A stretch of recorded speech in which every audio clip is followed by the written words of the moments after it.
Olá, pessoal, todos muito bem-vindos ao nosso curso da Gênese. Hoje a gente está indo com o Marco Bechara para a aula 21, que é Predições no Evangelho. Marco, bem-vindo para a nossa aula desse domingo. Atma Namastê, vamos colocar aqui a minha apresentação.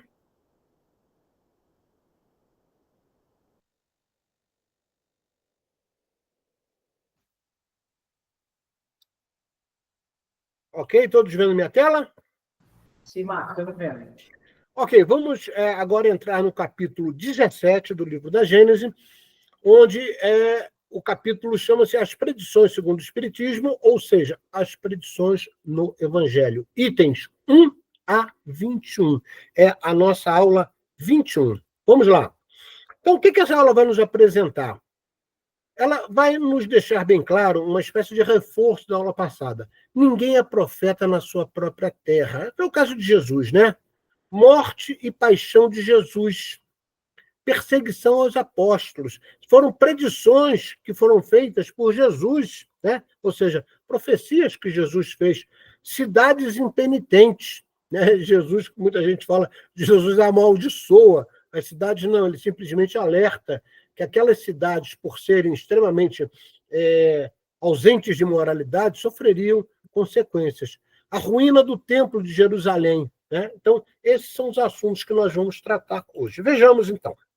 No item 1 desse capítulo, diz Kardec lá, um profeta só não é honrado em sua terra e em sua casa. E não fez lá muitos milagres devido à sua incredulidade. Isso está escrito em Mateus, capítulo 13, dos itens 54 a 58. Vamos deixar claro aqui para vocês, na nossa explicação, o que Kardec está se reportando quando um profeta só não é honrado em sua terra e em sua casa.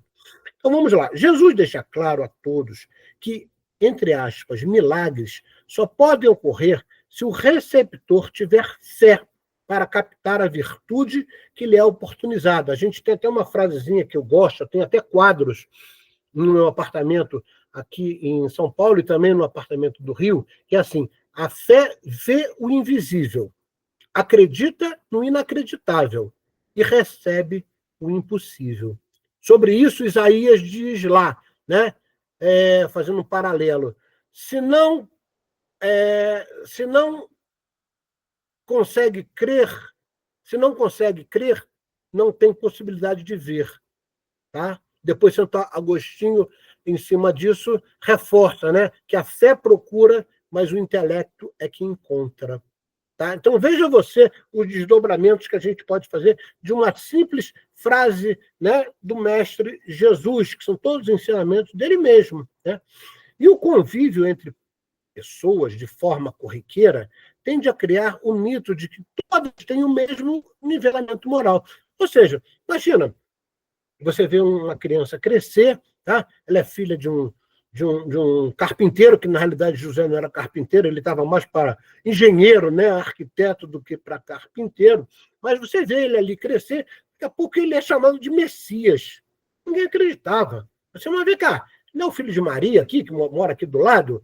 Ele não é o filho do José, que é a pessoa que faz obras aí num monte de lugar? Esse cara não é o Messias. Ele achava que o Messias tinha que vir, né, num conceito de honradez, de reino, sendo, vamos dizer assim, herdeiro de moralidades até então colocada como paradigmas, né, pelos judeus. Né?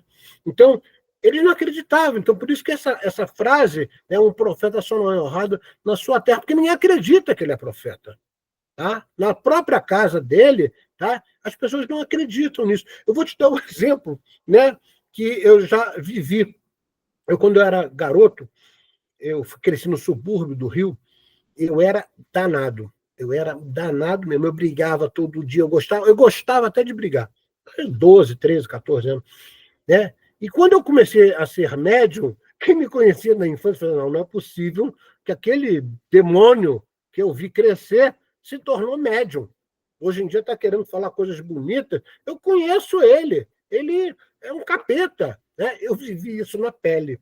tá bom? Então, imagina Jesus naquela época, tá? Nem acreditava, né? Apesar dele estar fazendo tudo para corresponder ao que vinha sendo acreditado, estava escrito no Antigo Testamento, tá? Que é a Torá, ele fazia de tudo, tá? Ele nasceu de uma linhagem de Davi, porque José era da linhagem de Davi, né? Ele quando manda buscar a jumenta, isso foi profetizado no Antigo Testamento, que ele entraria em Jerusalém montado numa jumenta. Ele fazia de tudo para mostrar aos judeus que ele correspondia. Porém, eles não acreditavam. Muita gente fala assim, mas os judeus eram malvados. Não, não é isso. É exatamente esse conceito cultural que as pessoas não acreditam. Por quê? Porque eu estou vendo, é filho do carpinteiro, é filho de Maria, ali todo mundo conhece, é uma pessoa simples. Né? Não veio no meio do sinédrio, não veio de famílias honradas, entre aspas. Né? Então, isso é cultural. Então, isso nem sempre é verdade, pois cada espírito tem sua evolução individualizada. Ou seja, você pode nascer numa família extremamente atrasada, moralmente, por exemplo, e você ser o baluarte, o alicerce, a âncora, para que aquela própria família tenha um galgar moral melhor. Tá? Então, não dá para você dizer assim, olha, ele faz isso porque ele é filho de fulano. Tá? Como é que a gente consegue entender isso, Marco? O que existe é afinidade. Tá? Então por um espírito que tem uma determinada, um determinado defeito, um determinado vício, tá? Quando ele se torna pai, a tendência natural é que, por afinidade, venha um espírito próximo ou não. Ou aquele outro espírito que vem, que é totalmente individualizado, tem uma evolução totalmente não vinculada a ninguém, tá? Ele vem para corrigir esse problema, dependendo das relações de expiações e provas que a família tem que passar e os próprios indivíduos. Né? Então, daí vem a crença que o meu igual não pode ter tais talentos, já que eu não tenho. Tá? Então, isso era comum, isso é comum até hoje, né? E isso era muito mais forte na época de Jesus. Por isso é que os judeus não acreditavam que o Messias pudesse ter vindo de uma família simples, de uma família, né, que era comum ali na região. Item 2. Esse preconceito é próprio dos espíritos estreitos e vulgares, que tudo medem por sua própria personalidade. Em outras palavras, né, a gente tem mania de querer julgar os outros pela nossa régua, né, pelas nossas próprias possibilidades e dificuldades. Isso é completamente equivocado. Cada espírito tem uma evolução individualizada. Então, a gente não pode esquecer isso. Não é porque nasceu numa família de criminosos que vai se tornar criminoso. Não é porque nasceu num ambiente extremamente pesado, né, e denso ali, né, com muitas coisas ruins, de baixa moralidade, que aquela pessoa tem que se tornar similar ao ambiente, ok? Jesus pouco podia escapar às consequências desse princípio inerente à natureza humana. Isso faz parte da natureza, isso é cultural. Seus compatriotas viam nele apenas o filho do carpinteiro, olha o que a gente falou.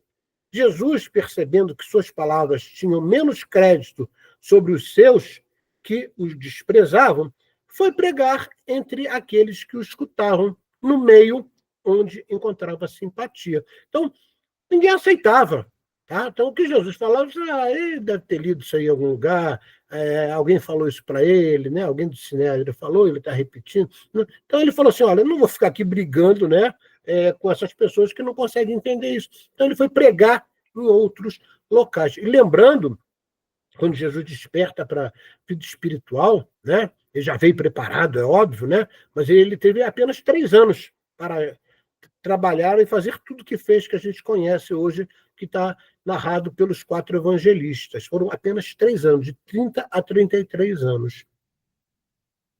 Vamos falar sobre a morte e a paixão de Jesus. Tá? Disse Jesus a seus discípulos, guardai bem nos vossos corações o que vos vou dizer, O Filho do Homem, lembra que eu falei em aulas passadas que Jesus, né, por ser um espírito extremamente evoluído e por estar encarnado, ele deixa bem claro que ele era filho do homem, ou seja, ele estava encarnado entre nós, ele era filho de José, ou seja, filho do homem numa referência, vamos dizer assim, universal. O filho do homem tem que ser entregue às mãos dos homens. Por que ele fala filho do homem tem que ser entregue às mãos dos homens? Porque não era, vamos dizer assim, o espírito que é entregue, é o corpo. Quando ele fala o filho do homem, ele está falando de um ser encarnado. Então, não é, vamos dizer assim, a maldade humana que vai maltratar um espírito, não é isso. Tá?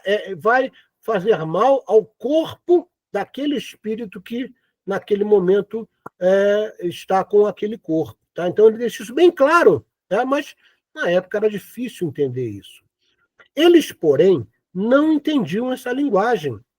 Ela lhes era de tal modo oculta que nada compreendiam daquilo e temiam mesmo interrogá-lo a respeito. Em outras palavras, por que Jesus falava por parábolas? Já falamos sobre isso em aulas passadas, né? Porque a parábola é, na realidade, uma espécie de correlação entre um fato que conhecemos, no caso, Jesus usa muito, né, a área do campo, que era uma coisa comum na época, na região, né, para fazer correlatos com o reino dos céus, para que os homens pudessem entendê-lo. E mesmo assim, aqueles, mesmo sem entender, eles tinham muito, vamos dizer assim, muita vergonha, eles até temiam, devido à autoridade de Jesus, e perguntar o tempo todo, ou interrogar Jesus. Mas o que o senhor está querendo dizer com isso? Eles não falavam isso.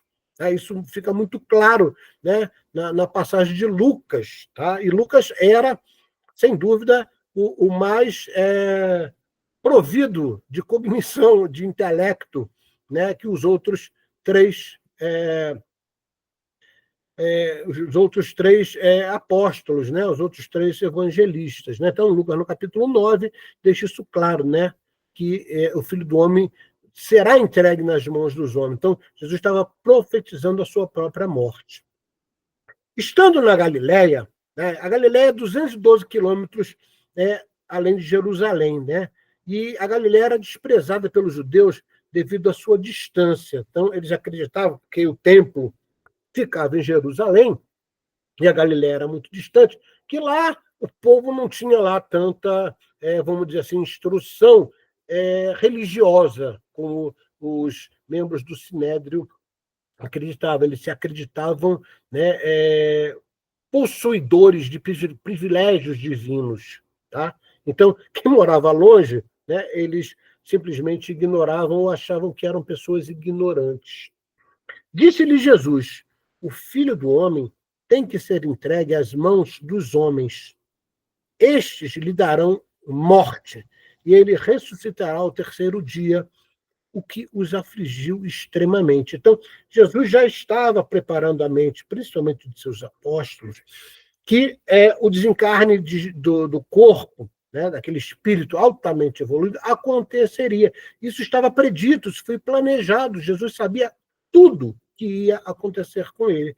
E esse ressuscitar era a linguagem da época, ele não ressuscita, a gente sabe, ele se apresenta em corpo espiritual, adensado e com possibilidades de toque, ou seja, materializado. Isso é possível, sim, a gente já viu isso em aulas passadas. Item 6. Indo Jesus a Jerusalém, chamou de parte seus 12 discípulos e lhes disse: vamos para Jerusalém, e o Filho do Homem será entregue aos príncipes dos sacerdotes e aos escribas, que o condenarão à morte e o entregarão aos gentios, a fim de que o tratem com zombarias, o açoitem e crucifiquem.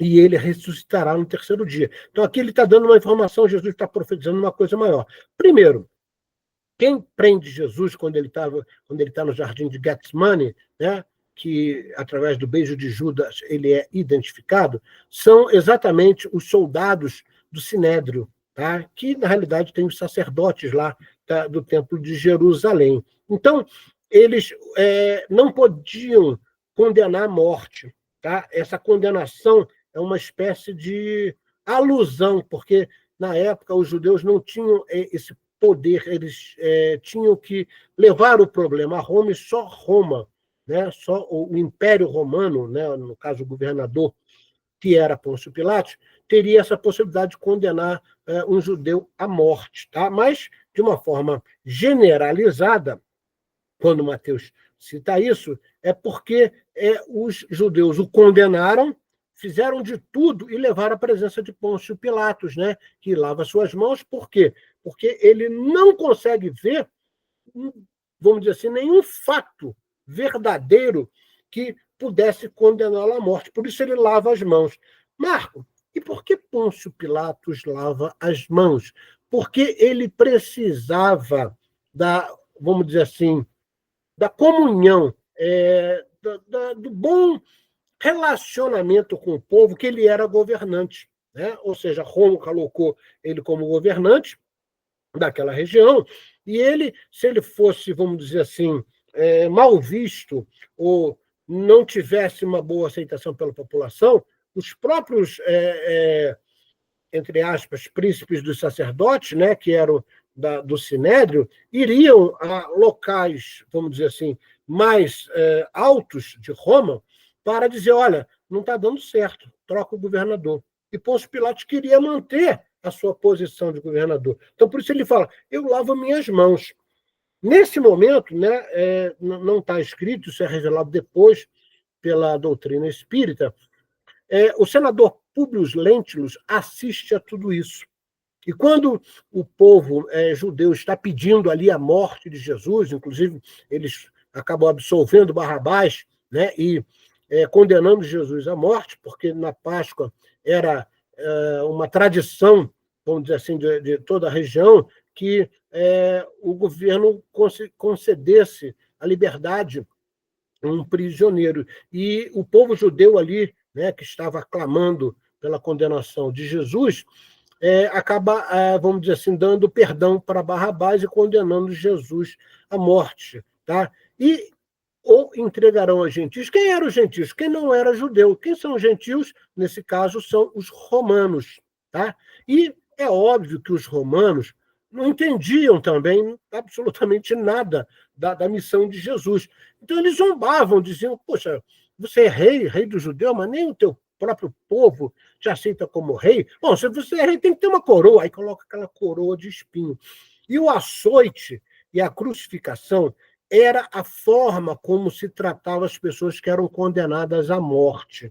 Tá? Não foi nenhum tipo de maldade específica feita com Jesus. Né? Isso fazia parte da tradição romana, que todos que eram condenados à morte iriam ser crucificados no Gólgota, né? Que era aquela montanha onde Jesus foi crucificado. Eles primeiro eram açoitados, passavam carregando a sua cruz até o Gólgota, e ali eram crucificados. E Jesus sabia de tudo isso. Né? Ele deixa claro que tudo isso vai acontecer, chama predição, né? E que ele, entre aspas, ressuscitará no terceiro dia, que foi exatamente o que aconteceu. Né? Depois do desencarne de Jesus, Jesus materializa o seu corpo espiritual e se apresenta, né, para Maria Madalena, se apresenta para os navegantes, os transeuntes de Emaús, né?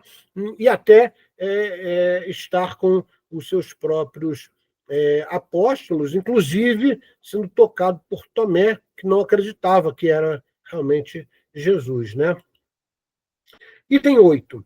Tendo concluído todos esses discursos, Jesus disse a seus discípulos, sabeis que a Páscoa se fará daqui a 2 dias, e que o Filho do Homem será entregue para ser crucificado. É o episódio exatamente que, né, Judas, né, simplesmente, eu já comentei isso em outras aulas, mas vou aqui reforçar, quando Judas, entre aspas, entrega Jesus, o objetivo dele não era matar Jesus ou crucificar, muito menos, até porque ele admirava Jesus. Tá?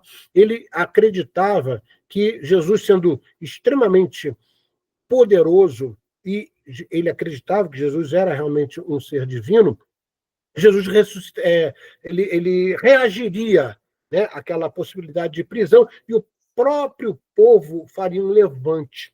Então, Judas queria exatamente uma espécie de revolução com aquele ato. E, obviamente, ele tira proveito disso e pede 30 moedas, né, para dizer quem era Jesus. E o sinal era um beijo. Né? Eles vão lá no Jardim de Getsemane, e lá ele beija Jesus para dizer aos soldados do Sinédrio que aquele era Jesus e Jesus é preso. Então, Jesus já sabia de tudo isso. Tá? E ele profetiza aqui. Ao mesmo tempo, os príncipes dos sacerdotes e os anciãos do povo se reuniram na corte do sumo sacerdote, chamado Caifás, e entraram a consultar-se mutuamente à procura de um meio de se apoderarem habilmente de Jesus e de fazê-lo morrer. Diziam, é absolutamente necessário que não seja durante a festa de Páscoa, para que não se levante qualquer tumulto no seio do povo. Tá? Então, isso é dito em Mateus. Então, repara, o que eu afirmei para vocês, né, que eu expliquei, está aqui nas palavras, né, de Mateus, que Kardec separa para deixar isso claro. Como é que acontece essa perseguição aos apóstolos? Tá? Isso é uma predição. Né? Jesus está predizendo que isso aconteceria. Então, Jesus fala lá, guardai-vos dos homens, porquanto eles vos farão comparecer nas suas assembleias e vos farão açoitar nas suas sinagogas. Então, ele já deixou claro o seguinte, para vocês que me seguem, tá? Muita coisa ainda virá que vocês não vão gostar. E sereis apresentados por minha causa aos governadores e aos reis, para lhes servir de testemunhas, bem como às nações. Né? Então, em outras palavras, os apóstolos foram todos perseguidos. Tá? O único que não foi perseguido e morreu de causas naturais foi João, tá? Que posteriormente vai para a ilha de Pátimos, né? E lá ele faz até aquela, vamos dizer assim, aquelas previsões, né, de coisas que acontecerão no futuro, que muita gente diz que são as palavras do Apocalipse. Então, Jesus, já conhecendo, ele já alertou ali, olha, guardai-vos dos homens, porque eles vão te perseguir, né, por minha causa. E tem 11. Ele, ainda continuando, né, eles vos expulsarão das sinagogas, e vem o tempo em que aquele que vos fizer morrer julgará fazer coisa agradável a Deus. Então, isso aqui era outra coisa que Jesus sabia. A ignorância do povo, né, que perseguiu Jesus e posteriormente persegue, né, os seus apóstolos, eles acreditavam que eles estavam extinguindo blasfemadores. Eles acreditavam que estavam fazendo coisas que eram agradáveis a Deus, porque aquelas pessoas, por eles não crerem em Jesus, e muito menos nos seus apóstolos, eles achavam que, entre aspas, eram criminosos. Então, eles diziam o seguinte, nós estamos fazendo justiça. Tá? Tal era a ignorância. Então, e os judeus da época não faziam por maldade isso. Muita gente fala, isso era maldade do judeu. Não, não era maldade. O que acontecia era a ignorância de saber realmente quem era Jesus, a missão de Jesus, né? E posteriormente de seus apóstolos. Tratar-vos-ão desse modo, porque não conhece nem a meu Pai e nem a mim. Jesus deixa claro isso. Eles não sabem quem sou eu. Eles não sabem quem é o verdadeiro Pai. Eles ainda acreditavam, né, os judeus dessa época, que Deus era um pai punitivo.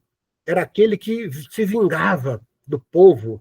Tá? Eles não acreditavam num Deus extremamente benevolente, justo e bom. Eles acreditavam que era o Deus de Moisés, o Deus do Antigo Testamento, que trazia a ferro e fogo, né, o conceito de justiça. Ok?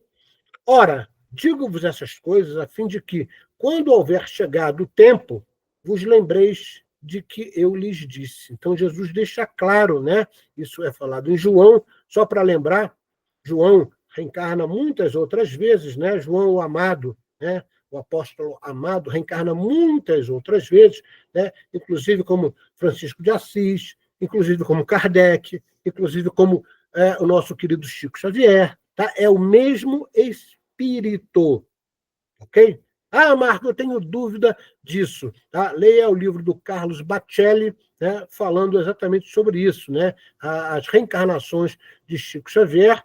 E se você procurar, por exemplo, no YouTube, você vai encontrar vídeos, né, que falam sobre as 20 encarnações de Chico Xavier, e aí você vai ver, né, que ele realmente foi, né, lá atrás, ele foi o apóstolo João. Por isso é que quando o nosso querido Chico Xavier desencarna, quem vem receber, e isso é notícia do mundo espiritual, é o próprio Mestre Jesus, porque conviveram ainda juntos, encarnados na época que o Messias estava entre nós. Item 12. Sereis, ainda Jesus, né, falando aos apóstolos, sereis traídos e entregues aos magistrados por vossos pais e vossas mães, por vossos irmãos, por vossos parentes, por vossos amigos, e darão morte a muitos de vós. Repara, Jesus sabia que muitos dos seus apóstolos fariam outros discípulos, tá? Então, apesar de nós não termos notícias dentro dos estudos teológicos que parentes, né, próximos, pai, mãe, dos apóstolos o traíram, né, isso aconteceu com os discípulos dos apóstolos. Tá? Então, Jesus já falava abarcando, né, ou englobando todos aqueles que estariam pregando o seu evangelho. Sereis odiado de toda a gente por causa do meu nome. Entretanto, não se perderá um só cabelo de vossa cabeça, pela vossa paciência é que possuireis vossas almas. Então, Jesus estava alertando que eles passariam por muitas dificuldades, mas que tudo estava no planejamento do Pai. Tudo teria que ser daquela maneira, porque a ignorância do povo encarnado na época era muito grande. Eles não entendiam exatamente, né, quem estava entre eles, ok? Em verdade vos digo que, enquanto são moços, vocês vão onde querem. Mas quando fordes velhos, estendereis as mãos e outros os cercarão e o conduzirão onde não quereis ir. É o caso, né, por exemplo, de Paulo de Tarso, que é preso várias vezes, né? E o caso, por exemplo, de Pedro, né, que é crucificado de cabeça para baixo porque ele não se achava digno de ser morto da mesma forma que o mestre fora. Ora, ele dizia isso para assinalar de que a morte de Pedro havia de glorificar a Deus. Tá? Então, isso é uma citação de João. Então, né, todos os desenhos mostram isso aqui, né? As pessoas jogavam pedras, blasfemavam contra eles, expulsavam ele dos locais, né, quando eles queriam, né, fazer uma espécie de evangelização. Tanto é que os primeiros cristãos, quando a gente estuda, né, você vai ver que eles pregavam em cavernas, tá? Em locais totalmente obscuros, longe da própria população que não entendia. Apenas os adeptos iam para esses locais, ok?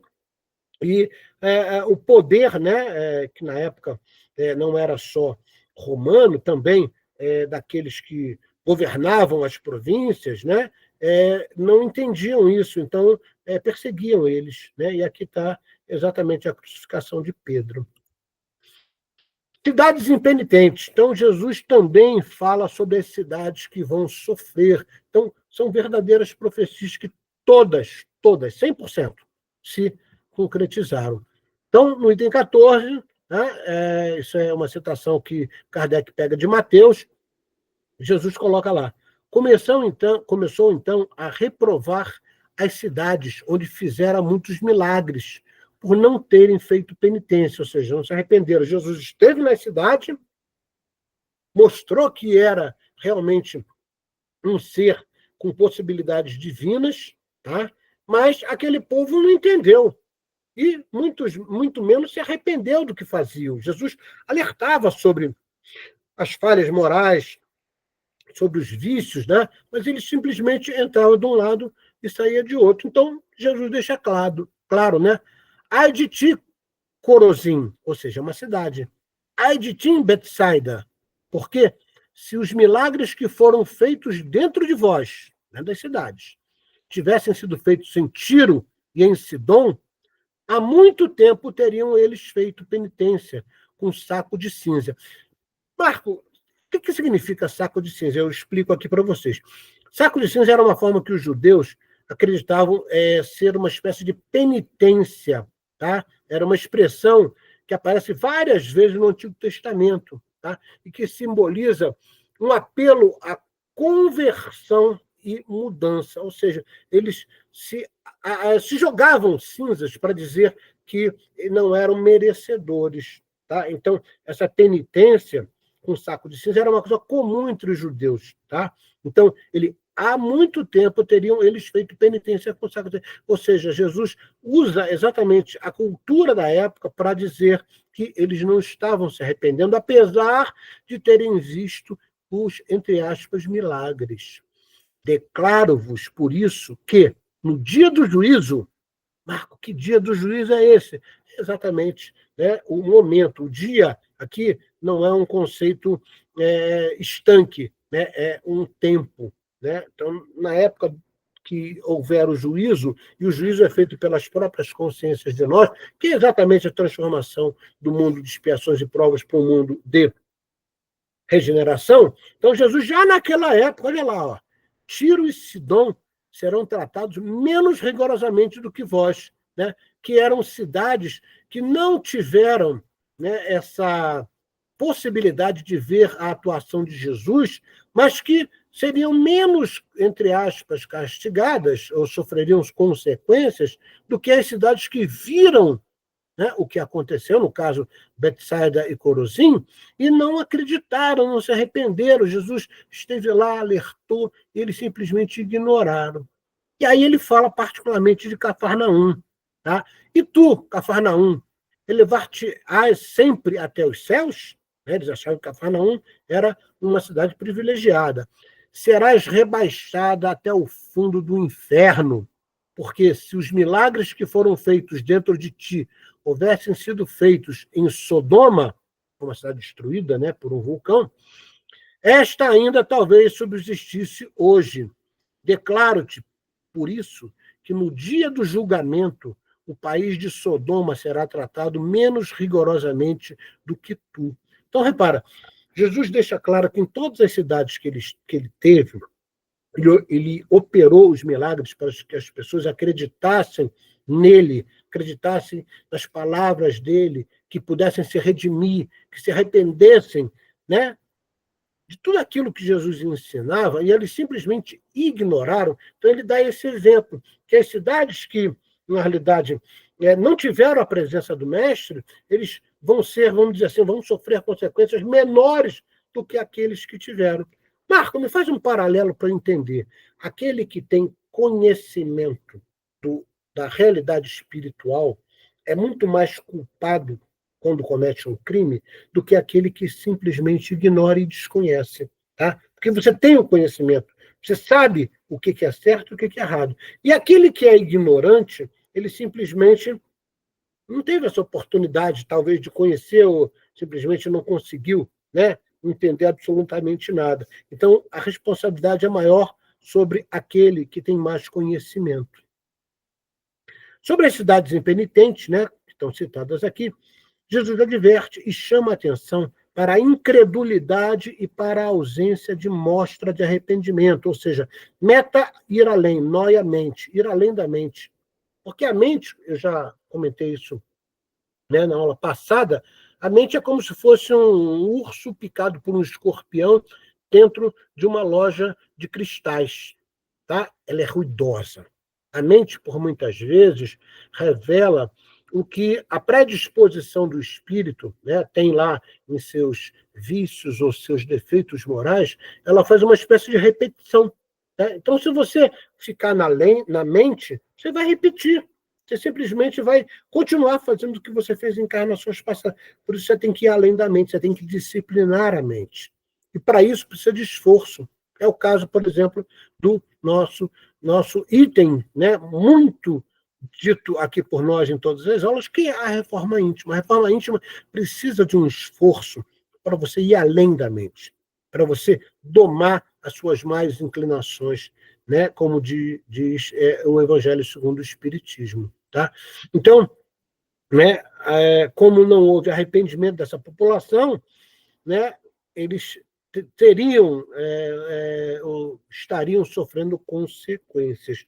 Ai de ti, Corozim, Betsaida e Cafarnaum foram as cidades impenitentes que vivenciaram os, entre aspas, milagres de Jesus e simplesmente ignoraram.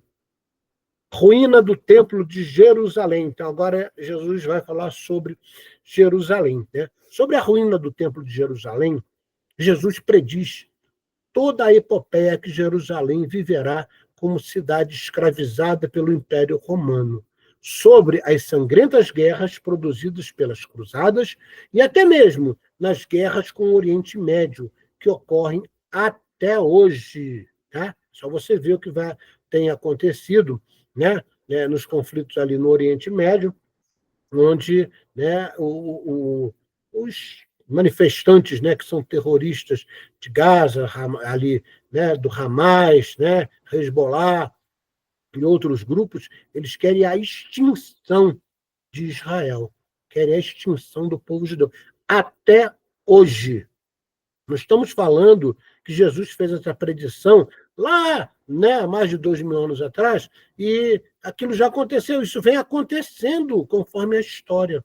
O povo hebreu, o povo judeu, sempre esteve em guerras. Se você pegar a história, né, desde a época de Jesus até hoje, você vai ver que foram inúmeras e inúmeras guerras. E não é diferente se nós considerarmos o Antigo Testamento.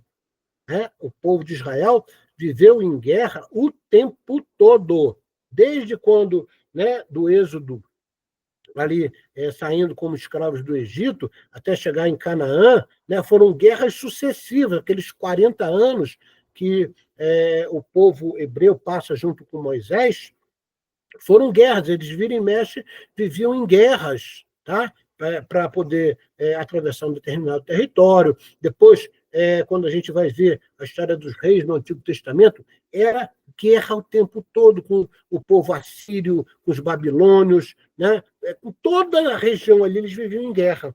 Então, isso é quase que cultural. Marco, por que isso? Porque vamos lembrar de aulas lá atrás que o povo que é chamado de povo hebreu, né, que são os judeus, eles vieram de Capela, era o povo em Capela, né, que é um sistema solar muito orgulhoso, muito donos de si, ou seja, eles achavam, né, quando você vê no Antigo Testamento, que eles tinham um Deus próprio, que o Deus era só o Deus dele, não era o Deus dos outros. Tá? Então, além de serem extremamente orgulhosos, né, com uma fé inquebrantável, segundo as suas próprias, seus próprios paradigmas, tá? Eles, através desse orgulho de se acharem melhores, né, eles vão perpassar e perpassaram por tudo isso que a gente vê até hoje. Item 15. Quando Jesus saiu do templo para ir embora, seus discípulos lhe acercaram dele para lhe fazerem notar a estrutura e a grandeza do edifício, né, do templo. Eles, porém, lhes disse, né, o Jesus disse, vedes todas essas construções, estava se referindo ao templo, que era realmente exuberante. Digo-vos em verdade que serão de tal maneira destruídas que não ficará pedra sobre pedra. Então, Jesus já faz ali a predição, né, da destruição do templo. Tempo virá, pois, para ti, está falando, né, de Jerusalém, desgraçada, ou seja, que não tem graça, desprovido, né, aquele que se ausenta de graça. Né? Jerusalém se ausenta de graça, por quê? Porque teve, né, a presença do Mestre Jesus encarnado entre eles e não reconhece, então se torna uma desgraçada. Em que teus inimigos te cercarão de trincheiras, te encerrarão e apertarão de todos os lados, em que te deitarão por terra a ti e a teus filhos, que estão dentro de ti, e não te deixarão pedra sobre pedra, porque não reconheceste o tempo em que Deus te visitou. Olha aí o que a gente falou, tá? Está escrito em Lucas, tá? Porque Jesus deixa isso claro, né? Eu estive entre vocês, passei a mensagem, passei os ensinamentos e vocês simplesmente desprezaram devido ao orgulho de vocês, devido aos dogmas que vocês mesmos criaram, que são advindos de onde? De capela. Esses dogmas dos judeus não foram construídos apenas na cultura deles ali, desde a época do Antigo Testamento. Eles já traziam essa mazela nos seus corpos mentais. Eles simplesmente o quê? Reproduziram e reforçaram isso. Então, Jesus deixa claro, né, que o templo será completamente destruído. Isso ocorre exatamente quando os romanos, na década de 90, destroem completamente o templo e destroem praticamente tudo que era corriqueiro, né, a cultura judaica da época. Item 17. Jerusalém, Jerusalém, que mata os profetas, que apedrejas os que te são enviados. Está falando dos profetas, né? Que foram enviados, isso no Antigo Testamento, o tempo todo a gente viu isso. Quantas vezes eu quis reunir teus filhos, como uma galinha reúne sob as asas os seus pintinhos, que saiu pintainhos, pintinhos, e não o quiseste. Ou seja, Jesus o tempo todo tentou mostrar, ele enviou os profetas, né? Porque o que é um profeta? Um mensageiro, é aquele que é enviado antes, como foi o caso, por exemplo, de João Batista, para preparar as mentes para o que virá posteriormente. Então, Jesus faz isso o tempo todo, porque ele era governante da terra na época, especificamente. Tá? Então, ele envia os profetas, né, que vêm com missão de trazer o evangelho, mas simplesmente eles eram ignorados, eram mortos e apedrejados. Então, ele aqui diz: Jerusalém, Jerusalém, que mata os profetas e apedreja os que te são enviados. Aproxima-se o tempo em que vossa casa ficará deserta. Ora, eu em verdade vos digo que doravante não me tornareis a ver, até que digais, bendito seja o que vem em nome do Senhor. Então, aqui, em Lucas, a gente pode aqui interpretar, doravante não me tornareis a ver, que Jesus terá uma segunda vinda. Né? Isso é muito discutido em faculdades de teologia, né? A segunda vinda de Jesus. Porém, Paramahansa Yogananda tem 3 livros que falam sobre a segunda vinda de Jesus. E ele corrobora exatamente com o que Kardec nos explica e a doutrina espírita também nos deixa claro, que essa segunda vinda de Jesus, na realidade, é no corpo crístico que habita em cada um de nós. Ou seja, a mensagem de Jesus vai amadurecer nos corações dos homens e eles começarão a pregar o que o mestre disse. Puxa vida, demorou mais de 2000 anos para que isso acontecesse, Marco? Mais de 2000 anos para que isso acontecesse. Essa é a segunda vinda de Jesus, onde os ensinamentos do mestre se farão presentes junto a governantes, né? Mas para isso acontecer, o mundo não pode ser o mesmo. O mundo, para que isso aconteça, não pode ser de expiação de prova.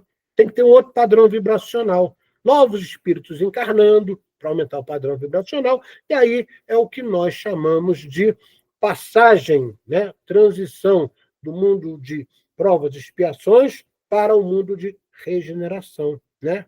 E nós sabemos que isso deve ocorrer, a gente deve adentrar nesse mundo, como diria nosso querido Chico Xavier, pela orientação de Emmanuel, após 300 anos, desde 1757 até 2057, esses 300 anos que foram considerados o período de transição. Nós estamos aí chegando no apogeu, no ápice dessa transição. E, obviamente, muitas coisas vão ocorrer, né, desencarnes coletivos e por aí vai, para que isso possa ocorrer. Em outras palavras, os mansos e pacificadores herdarão a Terra, porque a Terra é orbe. O mundo que era de expiações e provas, vai se transformar num mundo de regeneração. Então, espíritos com padrão vibracional que não mais comporte nesse novo mundo, não tem mais condições, estão indo para Quiron, né, como a gente já viu em aulas passadas. Item 18. Quando virdes um exército cercando Jerusalém, sabei que está próximo à sua destruição. No caso de Roma, né, quando o exército romano cerca Jerusalém, destrói completamente o templo e destrói a cidade.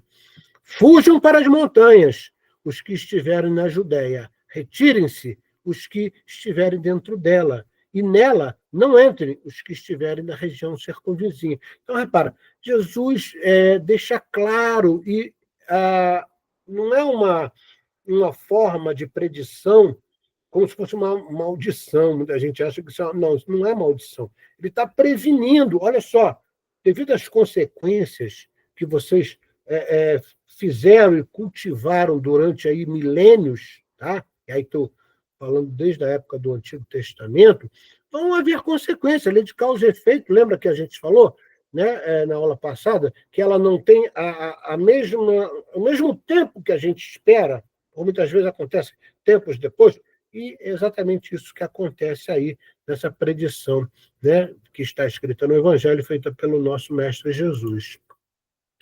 Porquanto esses dias serão os da vingança. Jesus, Lucas, no caso aqui, usa essa palavra vingança para que fique claro aos homens que, na realidade, não é vingança, tá? Apesar de Lucas, né, ser extremamente hábil, né, era o médico que acompanhava Paulo de Tarso, né, inteligente, era o único que não era hebreu, né, ele era grego.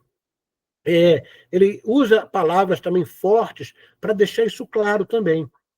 Então, esses dias serão os de vingança, a fim de que se cumpra tudo o que está na Escritura. Ai das que estiverem grávidas nesses dias, visto que este país será acabrunhado de males e a cólera do céu cairá sobre este povo. Serão passados a fio de espada, serão levados em cativeiro para todas as nações, e Jerusalém será calcada aos pés pelos gentios, ou seja, aqueles que não são judeus, até que se haja preenchido o tempo das nações. Então, esse tempo das nações é quando, né, num novo tempo, né, que é o caso do mundo de regeneração, as nações se unirão. Tá? Por isso que ele fala, até que se haja preenchido o tempo das nações, ou seja, onde houver uma harmonia, onde a fraternidade possa reinar. Então, até lá, né, o povo de Jerusalém, e a gente vê que isso acontece até hoje, né, só você ligar a televisão e ver o noticiário, né, enquanto eles não se arrependerem realmente de que cometeram equívocos no passado, eles continuarão a sofrer isso até bem próximo a essa época, que é bem provável que eles compreendam que cometeram equívocos lá atrás e realmente aceitem Jesus não como um profeta, até porque Jesus não é considerado entre os judeus como Messias, tá? Ele é considerado como um profeta. Tá? Item 19. Jesus avançando para o suplício, né? Jesus já está indo para o Gólgota, né? Carregando a cruz. Ora, acompanhava-o grande multidão de povo e de mulheres a bater nos peitos e a chorar. Jesus, então, volta-se, né? Voltando-se a elas, diz: Filhas de Jerusalém, não choreis por mim, chorai antes por vós mesmas e pelos vossos filhos, porquanto virá o tempo em que se dirá: ditosas as estéreis, ou seja, aquelas que não tiveram filho, as estranhas, que não geraram filhos, e os seios que não amamentaram.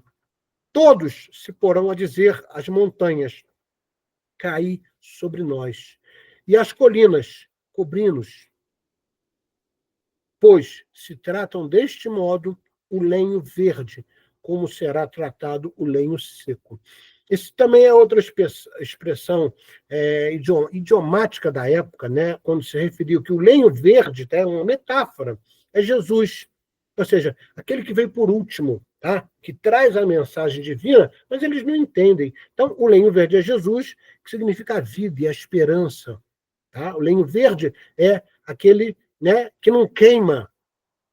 Já o lenho seco significa os homens comuns com suas imperfeições e erros. Ou seja, Jesus está se referindo a gerações aqui. Tá? Isso é citado em Lucas. Item 20.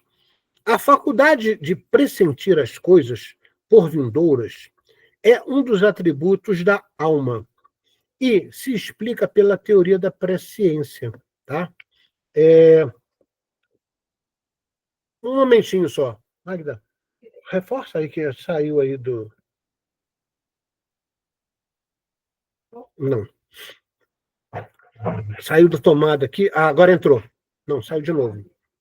Só um momentinho, porque a luz fica muito mais fraca e não dá para, talvez, ver bem. Tem que estar conectado na tomada para que não... Agora foi. Ok. Então, voltando aqui, tá? Ao item 20. A faculdade de pressentir as coisas por vindouras é um dos atributos da alma e se explica pela teoria da presciência. Tá? Ou seja, Jesus tinha essa capacidade de ver as coisas que estavam plasmadas devido aos atos, né, totalmente imprudentes daqueles que, na realidade, atravessavam milênios, né, de encarnação em encarnação, repetindo os erros. Jesus a possuía, como todos os outros, em grau eminente, ou seja, nós temos também, só que Jesus, né, era extremamente exacerbado.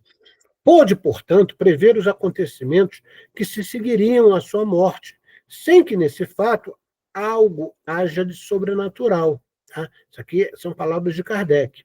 Pois que o vemos reproduzir-se aos nossos olhos, nas mais vulgares condições. Não é raro que indivíduos anunciem com precisão o instante em que morrerão. É o caso, por exemplo, dos grandes mestres na Índia. Eles sabem exatamente o momento em que vão desencarnar. Né? Muitos daqueles, né, os sannyasin, né, de túnica azul, vão para as florestas, tá? Porque na Índia, principalmente antigamente, não tinha local para enterrar corpos, né? Uma região muito tem muitas pedras, né? Então eles iam para as florestas. Por quê? Porque eles sabiam que iriam desencarnar, eles desencarnavam, né, naquele momento exato que sabiam, e deixavam o seu corpo para serem alimento para os animais. Veja, né, o nível, né, de um espírito dessa natureza. Então a gente sabe que entre nós tem realmente espíritos já extremamente iluminados que têm essa condição.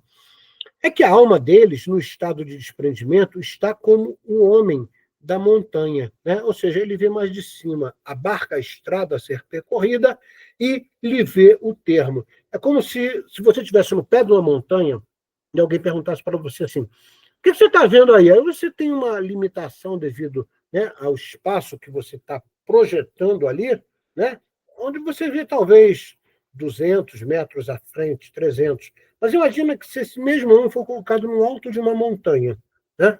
Então ele vai ver a estrada toda, ele vai ver a quilômetros de distância. Está vindo lá uma caravana, não sei o quê. Então, Kardec faz essa correlação para que você possa entender. Os espíritos têm essa possibilidade de ver mais do que nós, né, nessa vista dupla, até porque não estão limitados pelos nossos sentidos, né, do corpo físico. E, para terminar, o mesmo e melhor havia de dar-se com Jesus, que, tendo consciência da missão que viera desempenhar, sabia que a morte no suplício forçosamente lhe seria a consequência. Como eu falei para vocês, Jesus sabia de tudo que iria acontecer. Então, essa coisa de, né, na cruz, Jesus, já crucificado, fala: ó Pai, por que me abandonaste? Isso é tudo invenção da Igreja Católica. Isso não aconteceu. Jesus era de uma autoridade espiritual e conhecedor da sua missão, né, que ele sabia de tudo. Então, esse episódio, né, Jesus, ó Pai, por que me abandonaste? Isso não existiu. Tá? A visão espiritual permanente em Jesus, assim como a penetração no pensamento, Jesus, né, via o que estava plasmado no pensamento das pessoas, por isso ele conhecia cada pessoa, né, pelo simples fato de olhar, haviam-lhe de mostrar as circunstâncias e a época fatal. Né? Ou seja, Jesus sabia que pelas consequências daquelas cidades, daquelas pessoas, né, que teriam consequências, sim, né, que o processo kármico, né, estava predito nos registros acásticos. Lembra que eu falei lá no início da aula passada que, né, tudo que nós fazemos é gravado no nosso campo mental superior, ou seja, nosso campo mental que nós não perdemos nunca. Quando nós reencarnamos, o que é mazela, o que é ruim, o que é fato que deve ser purgado, tá? Isso passa para o corpo mental inferior. E dali é que vai haver a purga. Tá? No corpo mental superior, ninguém tem acesso, né? Até porque, se você pegar, por exemplo, Jesus tinha corpo mental superior, né? Que o envolvia como um todo, que traz todo o histórico do espírito. Pela mesma razão, podia prever a ruína do templo de Jerusalém, as desgraças que se iriam abater sobre seus habitantes e a dispersão dos judeus, que nós chamamos de diáspora judaica. Tá? Diáspora judaica é um nome dado aos diversos momentos da história nos quais as populações judaicas foram expulsas do próprio território que habitavam. Tá? Então, Jesus aqui no desenho, né, mostrando, né, através das suas predições, que aquelas cidades impenitentes que tiveram, né, a possibilidade de ver os seus milagres e não acreditaram, não o ouviram, elas seriam, por consequência, né, sofreriam as consequências de não terem tido essa oportunidade de colocar em prática aquilo que Jesus deixou claro, que deveria ser colocado. Né? Aqui está, né, as ruínas, né, e aqui a diáspora, né, do povo judeu, que aconteceu, né, várias vezes, até que após a Segunda Guerra, a ONU, né, dentro de um tratado, vamos dizer assim, de um acordo, né, faz com que a região ali, onde a gente chama de Oriente Médio, tivesse uma possibilidade de ter a nação judaica. Né? Isso aconteceu depois da Segunda Guerra Mundial.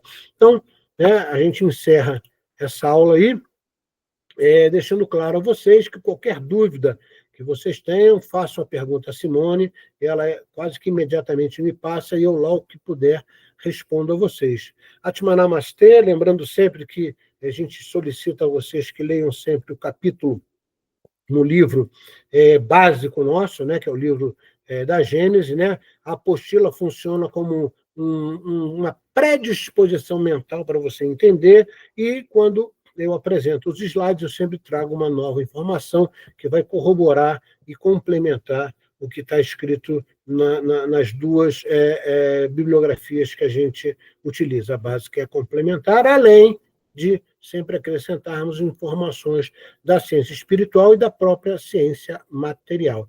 Atman Namastê, que a paz do Senhor Jesus esteja convosco e que possamos, na próxima aula, estarmos juntos, pois estamos chegando ao final do curso. Beijo no coração de cada um de vocês. Um abraço.